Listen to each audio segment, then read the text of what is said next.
പെൻഷനുമായി ബന്ധപ്പെട്ട വാർത്തകൾക്കും വേണ്ടി ഈ ചാനൽ സബ്സ്ക്രൈബ് ചെയ്യാനും തൊട്ടടുത്ത ബെല്ലൈക്കൻ എനേബിൾ ചെയ്യാനും മറക്കാതിരിക്കുക.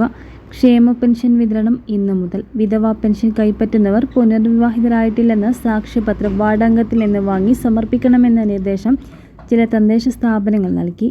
ഒരു ഗഡു പെൻഷനാണ് സർക്കാർ അനുവദിച്ചത്. 26.62 ലക്ഷം പേരുടെ ബാങ്ക് അക്കൗണ്ടിൽ തുകയെത്തും. മറ്റുള്ളവർക്ക് സഹകരണ ബാങ്കുകൾ വഴി വീട്ടിലെത്തി പെൻഷൻ കൈമാറും.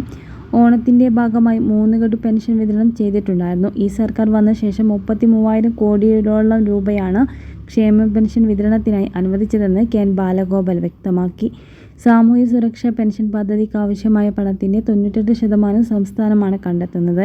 2% മാത്രമാണ് കേന്ദ്രവിഹിതം. 62 ലക്ഷം ക്ഷേമ പെൻഷൻ ഗുണഭോക്താക്കളിൽ 5.88 ലക്ഷം പേർക്കാണ് ശരാശരി 300 രൂപ വരെ സഹായം കേന്ദ്ര സർക്കാരിൽ നിന്ന് ലഭിക്കുന്നത്.